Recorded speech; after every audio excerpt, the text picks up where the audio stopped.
Olá, nação rubro-negra! Todo mundo aí na esperança, né? Do Flamengo no Mundial. Mas hoje eu vou ter um debate raiz aqui. Cada um tem sua ideia, mas o debate é bom para isso mesmo. Vamos apresentar aqui os nossos convidados. Aqui à minha esquerda, Flávio Tadeu. Ao meu lado, Pablo Tadeu. À minha direita, Leonardo Viana. E lá na pontinha, o Anderson Dutra. Então, gente, são todos flamenguistas, né? Então, hoje nós temos dois temas importantíssimos para falar no vídeo de hoje. O primeiro, o que vocês acharam da seleção brasileira com o novo técnico Ancelotti, principalmente com os jogadores do Flamengo que entraram em campo, o Gerson e o Alexandro. Começando pelo Anderson. Prazer estar aqui, tio. Adorei o convite, excelente ideia. Até mesmo para a gente expor um pouquinho das opiniões e trazer o contraditório, né? Acabar um pouco com esse flamenguismo mimimi que a gente tem visto por aí. Eu confesso, tio, que eu achei o jogo muito morno. Achei que o time não teve tempo de treinar. Eu fiquei um pouco na dúvida da escalação dele. Achei o Gerson um pouco apagado no jogo. Apesar que muitos disseram que o Gerson correu muito, mas correu sem efetividade, então acabou que se desgastou muito, poderia ter corrido menos e ter sido mais efetivo. Por outro lado, eu achei que o Alexandro jogou demais, foi um dos melhores em campo, inclusive. Fez ataques valiosos para o Brasil, suportou a defesa quando necessário. Então, você gosta de dar nota, né? 5 para o Gerson, 8 para o Alexandre. Eu, como moderador, eu vou destacar aqui uma defesa para o Gerson. O Gerson marcou o melhor jogador do Equador, o Caicedo. O cara é um monstro. Cara, não vai ser difícil segurar esse Caicedo que vai enfrentar o Flamengo. É verdade. O Flamengo vai ter o Caicedo e o Gerson vai se encontrar com ele novamente. O Gerson ficou o tempo todo marcando o Caicedo, porque é o principal jogador do Equador. E o duelo foi duro, hein? Foi duro. O Caicedo não se criou muito em cima do Gerson, não. E até o Ancelotti falou que só tirou o Gerson no finalzinho porque o Gerson estava esgotado de tanto correr atrás do Caicedo. E fez uma jogada celestial, fez uma jogada de gênio. Aquela deixada dele para o Casimiro, e o Casimiro na cara do gol, deu aquele peteleco, chutou mal. Ali foi a grande, sem puxar saco do Flamengo. Mas eu achei também que o Alexandro foi um dos melhores em campo, principalmente o Alexandro zagueiro, que, se vocês não sabem, foi cria da Gávea. Saiu do Flamengo com 17 anos de idade. É uma pena. O Flamengo liberou esse garoto, que hoje é uma atração fenomenal lá na Europa. E agora vamos ver aqui a opinião do Leonardo Viana.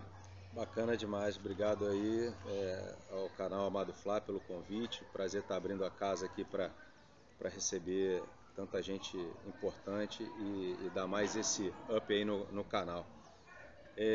Sobre o jogo da seleção, eu concordo aqui com o Anderson, né? Eu acho que primeiro está um pouco cedo para o Ancelotti, pouco tempo para treinar. Eu sou um dos maiores críticos do treinamento, constância, repetição.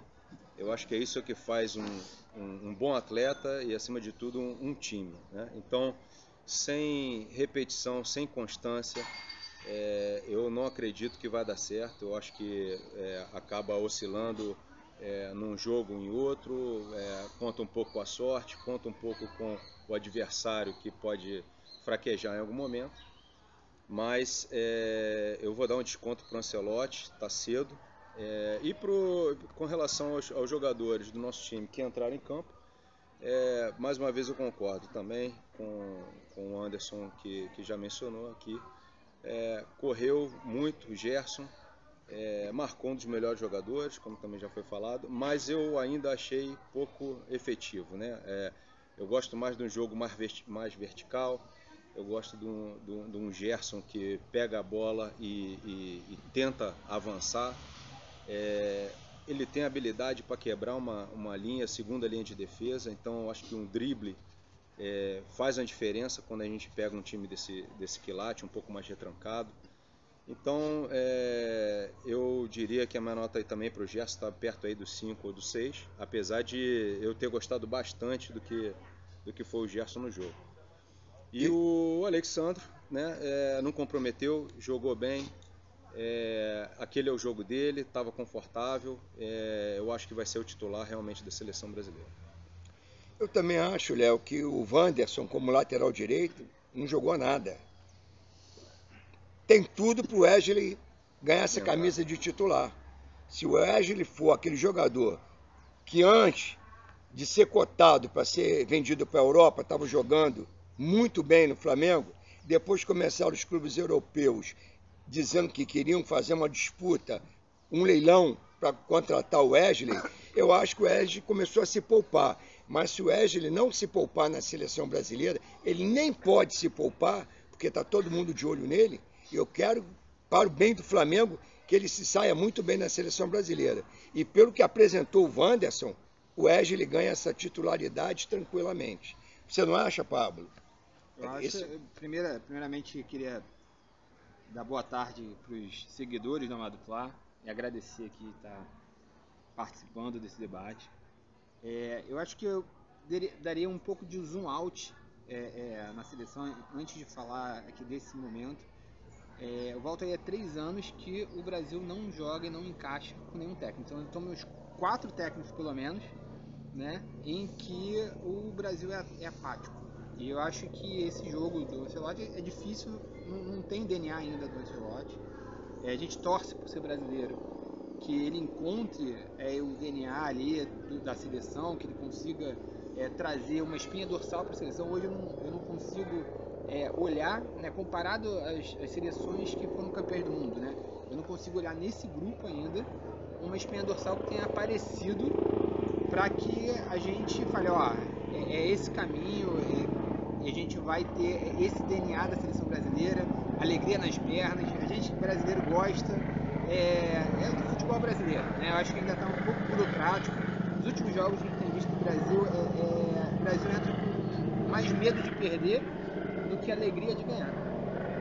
Eu acho que quando a gente encontrar isso, né, também tirar essa dependência de Neymar, né? Então o Brasil ainda fica achando que o Neymar é o líder do Brasil. Eu acho que quando a gente tirar essa dependência de Neymar, surgir, né, parar dessa preocupação de surgir um líder que vai substituir o Neymar, porque o Neymar ainda é o grande craque da seleção, eu acho que a gente deslancha. Agora, enquanto a gente estiver nessa burocracia querendo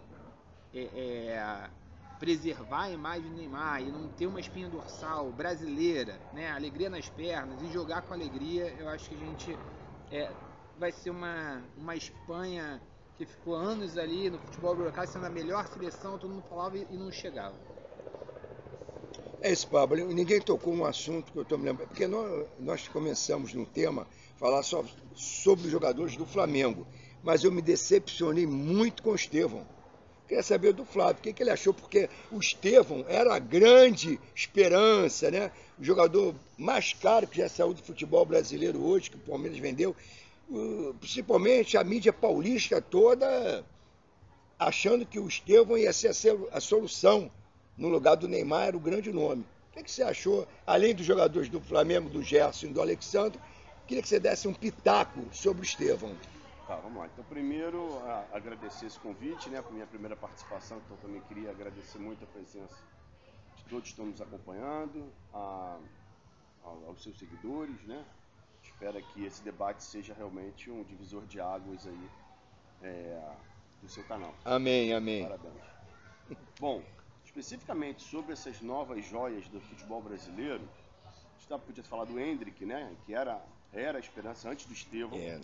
E que não também era do Palmeiras. Também era do Palmeiras. O Palmeiras está assim, churrando a gente de bons craques, mas alguma coisa está faltando. Não vingam lá fora. Não estão vingando. Eu ainda acredito que o Estevão teve pouca chance, ainda vai se firmar, ainda acredito no Estevão.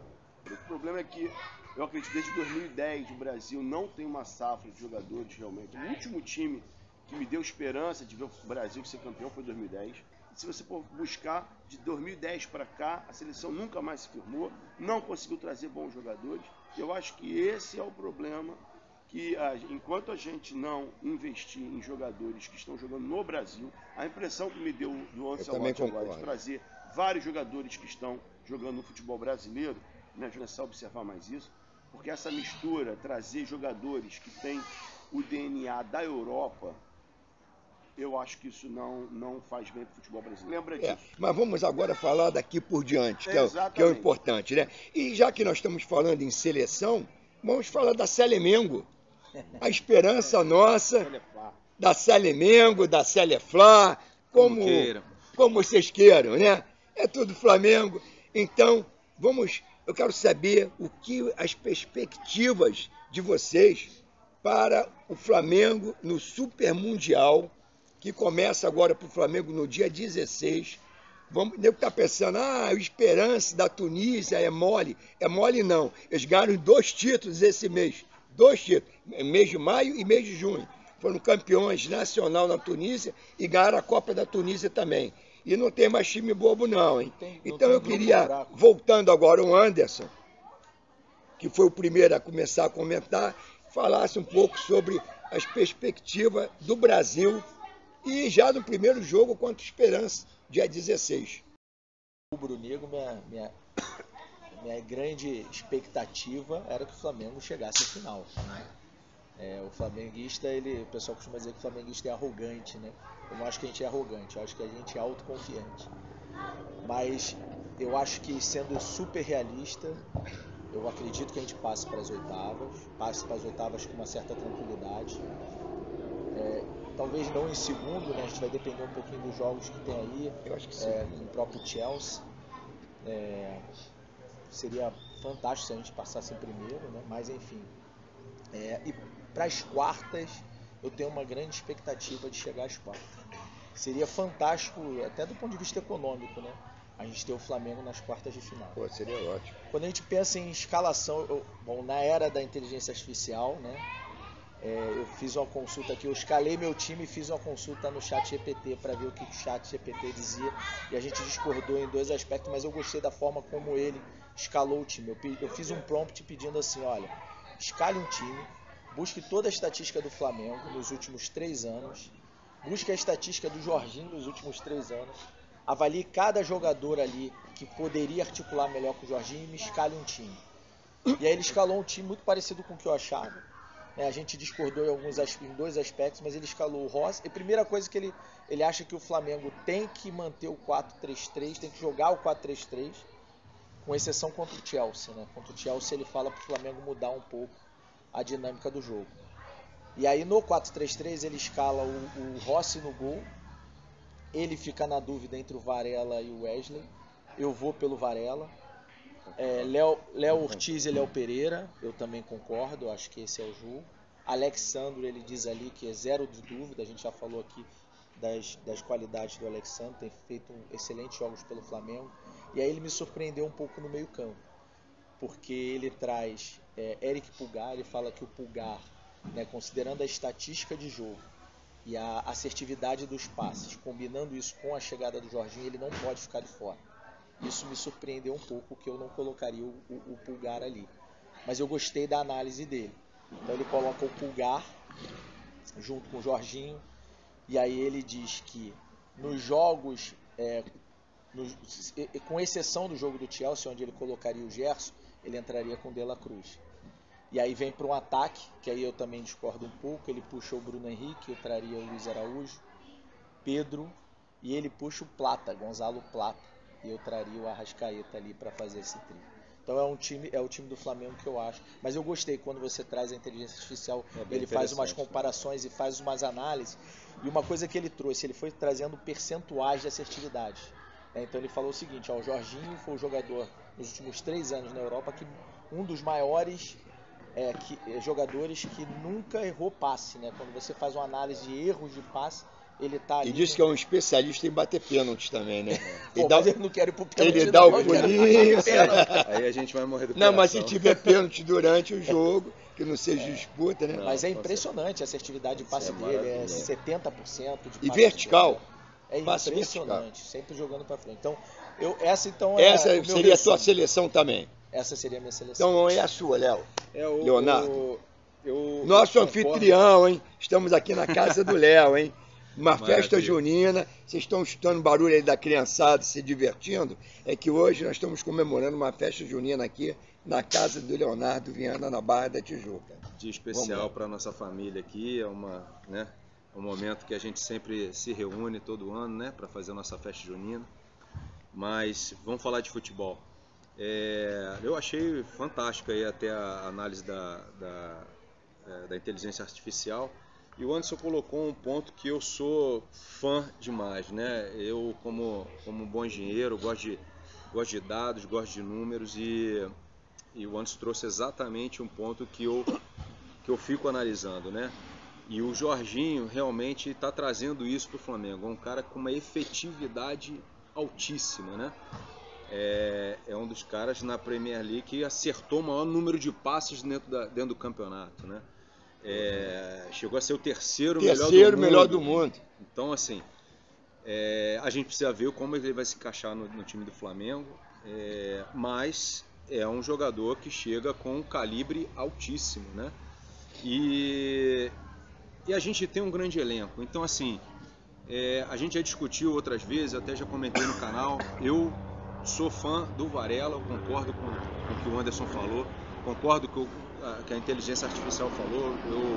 Eu acho que o Varela, pra gente, é o Coringa 2. Ele já demonstrou capacidade de jogar até lateral do lado oposto do que é a especialidade dele. Já jogou de cabeça de área, já jogou de meio de campo, joga na dele. Então, assim, é um cara que é assim, fantástico, demonstra entrega dentro de campo. E a torcida perseguia ele, não gostava dele. Então, assim, o Wesley é um xodó nosso, assim, torcendo muito por ele dar muito certo, cria da Gávea, então torcendo muito para ele dar certo, sempre vou torcer, mas realmente eu acho que o Varela está pedindo espaço. Um jogador que também foi mencionado aqui, que eu sou muito fã, pela raça e mais uma vez pela constância que ele dá ao Flamengo, que é o Eric Pulgar. Eu acho que é um jogador forte, acaba tomando muito cartão amarelo, é verdade, é um jogador que ele está numa posição que está muito exposta, né? É o cara que tem que dar um combate, mas ele é um jogador que ele é mais do que aquele pitbull no meio de campo, né? Ele é um jogador que ele consegue só leva muito cartão amarelo, né? É muito cartão amarelo. É um pitbull, marca, corre, tem raça, tem bom passe, tem uma inteligência, ele joga sem a bola. Se você perceber os jogos do Flamengo, ele joga sem a bola. Então, se posicionando, cobrindo um espaço que às vezes a gente não tá entendendo, não vê isso muito na televisão. Eu gosto muito de ir no estádio, você vê ele se posicionando, ele cancela ideias do adversário por um simples movimento dele. Então ele é um jogador muito inteligente. Então eu gosto também, mas de novo, é muito jogador bom. Eu acho que a gente tem muito jogador bom. E falando da expectativa, obviamente, a nossa expectativa é alta, né? Principalmente passar pela o rubro-negro eu tenho a expectativa de comemorar o título mundial esse ano. Essa é a minha expectativa. E sonhar não custa nada, então sonhar baixo, sonhar alto dá o mesmo trabalho. É isso aí. Eu vou sonhar alto, eu queria muito que a gente chegasse a uma final. Acho que temos condições de chegar na final.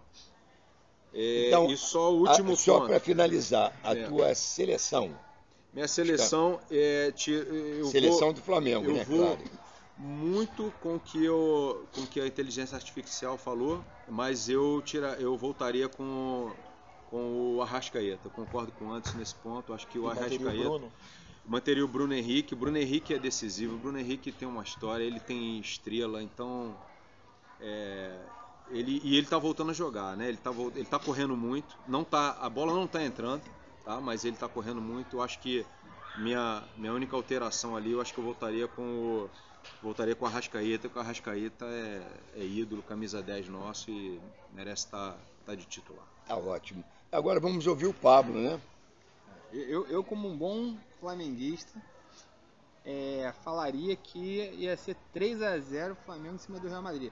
Eu só não falo isso porque eu acho que vai ser o PSG.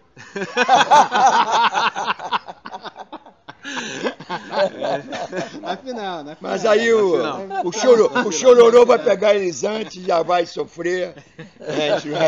O Chororô pega eles Eu antes. acho que é isso mesmo. Mas eu vou na escalação do Flamengo, acho que talvez tenha 4 pontos aqui mais polêmicos. Acho que, né, o primeiro, Wesley Varela. Acho que aqui o Varela tem jogado muito bem. O Wesley tá com, né, seleção, tá olhando a Europa, todo olhando para ele. Eu acho que aqui a gente acabou concordando que o Varela, né? Aí o segundo ponto, que acho que são 2 aqui, Jorginho entrando ou não entrando, né? Entrando o Jorginho, já chegando, sendo titular, que eu sou um pouco pé atrás, prefiro que tenha mais tempo, a gente está muito em cima para já trocar. Se enquadrar, né? Se enquadrar, mas considerando que o Jorginho entrando, mexe em Pulgar, De La Cruz ou Arrascaeta. Né? Acho que essa é a grande questão. Se você tirar o Pulgar, você, né, piora o combate. Se tirar o Arrascaeta, você ganhou com o Jorginho lá a inteligência de passe, mas mal ou bem acaba perdendo. Talvez a melhor solução seja botar o Arrascaeta para frente. E aí eu tenho uma outra polêmica, que é o Pedro. Eu sou fã do Pedro, eu acho o Pedro melhor camisa 9. Mas eu não vejo hoje o Pedro no esquema do Felipe Luiz tendo um destaque e sendo decisivo para o Flamengo. Então, talvez ali, nessa mudança toda, empurrar o Arrascaeta para frente, tirar o Pedro e deixar o Arrascaeta com o Bruno Henrique. Para mim é essa a escalação aí hoje. É isso. Fã também. E agora vamos ouvir o Flávio. Não, já todo mundo falou de escalação, eu vou falar algumas opiniões, obviamente. Essa questão do Pedro, eu concordo. Eu acho que o Pedro não está previsto no time do Felipe Luiz e ele não parou a preparar o time para o Pedro. Então o time está andando e ele está vendo como é que pode encaixar o Pedro. Então hoje o time do Flamengo não joga para o Pedro. O Pedro é um cara sensacional. Assim que ele voltou, em 3 jogos já teve 4 gols. Eu acho que ele pode sim ajudar muito o Flamengo nesse campeonato.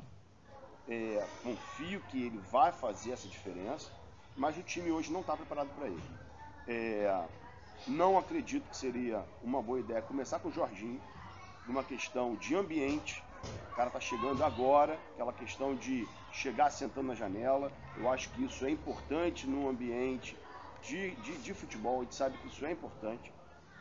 Mas são só esses 2 pontos que eu gostaria de acrescentar em relação à escalação. Agora eu gostaria de fazer um contraponto. Eu preferia comentar sobre o Flamengo dentro do grupo do Flamengo. O time de Esperança é um time muito forte na África. Um time que foi campeão da Liga, foi campeão do Campeonato Nacional, né? A Copa da Tunísia. A Copa da Tunísia e o Campeonato Nacional. É um time que está sempre em competição internacional, super experiente, tem uma defesa muito bem montada, jogadores muito rápidos pelas pontas. É um tipo de time que o Flamengo vai ter muita dificuldade. Eu sinceramente acho que esse vai ser o pior jogo do Flamengo. Por quê? Por vários motivos. É o primeiro jogo.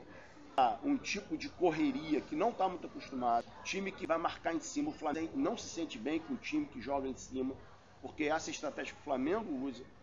Então, assim, vai ter que ser aquele negócio de roubar a bola e colocar nas costas. E aí vai ter que contar com o Bruno Henrique muito bem armado, ou um pivô muito bem feito do Pedro, com jogadores entrando pelas pontas. Aí vai ter que contar com o Wesley jogando muito bem para fazer esse pivô.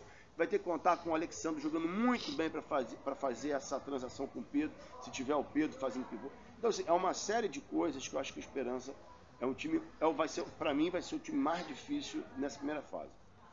O Chelsea é o primeiro jogo. O Chelsea, para mim, já é o contrário. A pressão vai toda para o Chelsea. O Chelsea não está vivendo um bom momento, está com altos e baixos lá. Uma pressão enorme para que eles apresentem bons resultados. Então, assim, o Chelsea tem obrigação de ser o primeiro colocado lá. Eu acho que vai ser a grande chance do Flamengo de aparecer no Mundial. Vai ser contra o Chelsea. Se o Flamengo jogar a lá Flamengo contra o Chelsea, a gente vai surpreender, vai para cima e vai fazer bonito. E o Los Angeles, eu acho que o Flamengo tem condições de fazer muito bonito. É um time que o Flamengo é superior. Hoje o Los Angeles ele é o 6º colocado da Confederação Oeste, lá no geral, se não me engano, ele está lá em 11º, 12º, mas na Conferência Oeste ele é o 6º só. Não está tão bem assim, eu vi muita gente elogiando, dá um timaço aqui. Ele tem o Giroud, esse é o grande problema do Flamengo. Jogar contra times fracos. O Giroud é um cara bom pra caramba. Nunca ouvi falar, mas o Giroud é um atacante brilhante, foi campeão em tudo onde ele chegou. O Milan não era campeão há anos. O Giroud chegou, ele foi artilheiro, foi campeão de tudo com o Milan. O cara é muito bom, foi do Chelsea. E é um tipo de atacante 9 de verdade.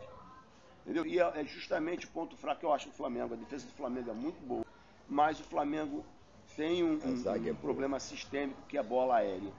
O ritmo de futebol lá nos Estados Unidos é muito diferente. É muito mais lento do que o Flamengo está acostumado.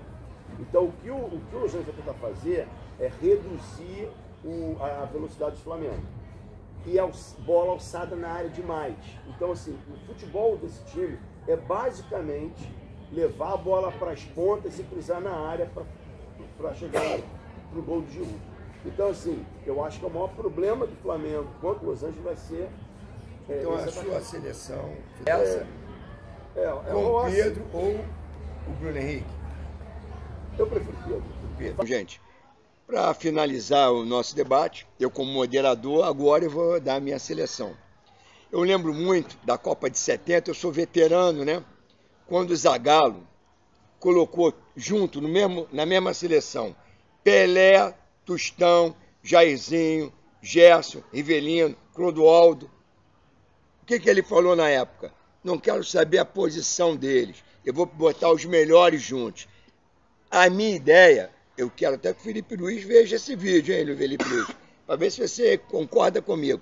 Eu colocaria 5-1, 4-5-1. Por que 5? Eu colocaria os melhores: Pulgar, De La Cruz, Gerson, Jorginho e Arrascaeta. O Felipe Luiz é inteligentíssimo para saber como distribuir esses 5 jogadores. E deixa o Pedro lá na frente, como homem de referência. Então, eu nunca ouvi falar em ninguém falar nessa escalação. 4-5-1. Na minha cabeça, eu começo a me lembrar da Copa de 70, quando falava que os craques todos juntos tinham que arrumar lugar para eles. E o Zagallo conseguiu arrumar lugar. E eu tenho certeza que o Felipe Luiz vai conseguir.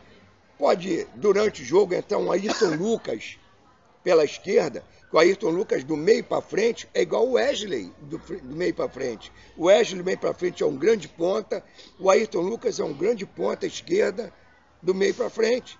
Então, no decorrer da partida, ele pode, precisando dos pontas, para o Pedro ser mais alçado, quem sabe esses dois, o Wesley de um lado, o Ayrton Lucas do outro. Eu, no momento, não ainda estou confiando muito no Bruno Henrique.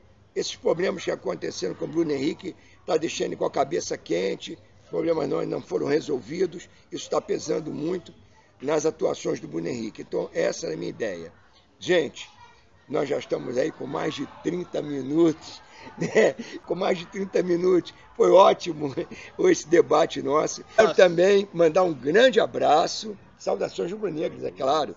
Eu queria também mandar um grande abraço para um casal mineiro que eu conheci ontem, amigo do meu filho, são de Uberlândia, o Fernando e a Tânia. Um grande abraço para vocês. Obrigado pelo queijo Minas, pelo aquele queijo mineiro e aquele doce de leite que vocês trouxeram. Bom, muito obrigado, Anderson. Obrigado. Muito obrigado, Leonardo. Prazer. Muito obrigado, Pablo Tadeu. Muito obrigado, Flávio Tadeu. E fiquem todos com Deus, uma boa noite e torcendo para o nosso Flamengo. E não se esqueçam, hein? Não se esqueçam de compartilhar, dar o like, se inscrever no canal, que é muito importante. Ativar o sininho. Ativar o sininho da notificação, bota lá todas, porque às vezes o YouTube não notifica vocês. E o mais importante é comentar. Eu só sei quando o cara está realmente me seguindo, é quando eu vejo os comentários. Comentem bem ou comentem mal, mas comentem. Uma boa noite para todos e até o próximo vídeo.